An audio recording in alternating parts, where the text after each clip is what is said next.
Olha, no mundo da inteligência artificial parece que o jogo virou. Aquela era de promessas, sabe, de um hype quase especulativo, está chegando ao fim. Agora, o foco é um só: resultado concreto. Vamos mergulhar no que está por trás dessa grande correção que o mercado está vivendo. A coisa foi tão séria que o mercado financeiro foi sacudido por uma venda em massa de ações de IA. Foi tão grande que chegou a ganhar um apelido lá em Wall Street, Software Magedon. Esse termo, descreve com perfeição o pânico que se instalou. É um sinal claríssimo de que a paciência dos investidores com promessas exageradas, bom, ela acabou. E o impacto disso foi monumental. A gente está falando de quase US$ 1 trilhão em valor de mercado que simplesmente evaporou. É um número difícil até de imaginar. Mais do que uma estatística, foi um verdadeiro choque de realidade para a indústria toda, forçando uma separação muito clara entre o que é só promessa e o que é, de fato, um negócio sustentável. Então, essa é a pergunta de US$ 1 trilhão, literalmente. Por que agora? O que levou o mercado a sair daquela euforia toda e ir para o ceticismo tão rápido? Vamos analisar os motivos por trás dessa correção e, mais importante, o que ela significa para o futuro da IA. Para começar, é preciso entender o efeito dominó. Esse tremor que começou lá em Wall Street não ficou restrito aos Estados Unidos, não. Ele se espalhou pelo mundo e mostrou o quão conectado o ecossistema de tecnologia realmente é. E se a gente olha os dados, a correlação fica bem óbvia. A Nasdaq, nos Estados Unidos, teve uma queda super significativa. Adivinha só? O mesmo aconteceu lá na Ásia com o índice KOSPI. O nervosismo foi tão generalizado que respingou até em ativos de alto risco como o Bitcoin, que também caiu bastante. Isso mostra uma aversão global ao risco, sabe? E aqui está o ponto central. O chamado dinheiro inteligente está se movendo. Grandes investidores institucionais estão fazendo uma rotação estratégica, ou seja, estão tirando dinheiro de apostas especulativas em tecnologia e colocando em setores mais seguros, mais defensivos. O recado é bem claro. A busca agora não é mais por promessas de futuro, e sim por segurança e resultados que já podem ser vistos. Mas calma. No meio desse caos todo, a IA de verdade começa a dar as caras. Longe do hype, vamos ver agora onde o valor de verdade está sendo criado e onde a inovação está de fato funcionando. Um dos conceitos mais promissores que está surgindo é o comércio agêntico. Pensa nisso como se fosse um personal shopper digital.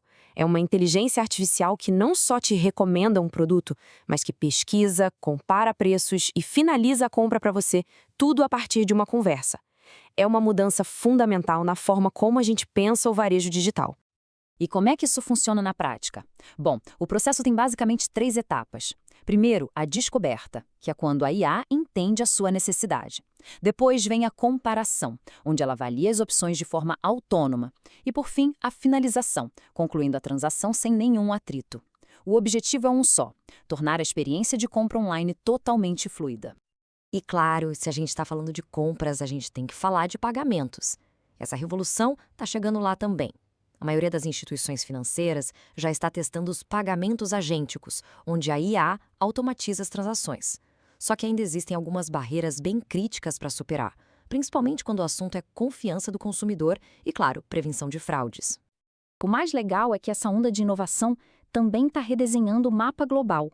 Mercados emergentes estão se tornando protagonistas nessa revolução da IA e das fintechs, mostrando que a inovação não acontece só nos centros tradicionais. E essa comparação entre os mercados emergentes é fascinante. De um lado, você tem o Brasil, que virou uma potência em pagamentos digitais, com inovações como Pix, biometria, tudo muito focado na infraestrutura financeira. Do outro lado, tem a Índia, que está usando a IA de uma forma mais ampla, para reinventar modelos de negócios inteiros. Isso mostra que a inovação pode seguir caminhos bem diferentes para competir globalmente. Ok, com todo esse cenário, o que os líderes de empresas fazem? A verdade é que surgiu um novo manual de instruções. A estratégia agora é definida pela execução e não mais pela retórica. A mudança é bem nítida. A gente está saindo da era da retórica da IA, aquela cheia de promessas vagas e muito hype, para entrar de cabeça na era da execução da IA. Agora, o que importa de verdade são métricas que a gente pode ver, desempenho e, principalmente, um retorno sobre o investimento que seja rápido. Uma visão sem um plano claro, hoje, não vale mais nada. Esse novo manual para quem está no comando exige ações bem claras. Primeiro, é preciso saber diferenciar o que é só barulho, o que é hype, de um modelo de crescimento que seja sustentável. É preciso focar em projetos com retorno imediato. As expectativas têm que ser alinhadas com métricas reais e não com promessas. No fim das contas, a própria capacidade de executar precisa ser comunicada como a principal vantagem competitiva.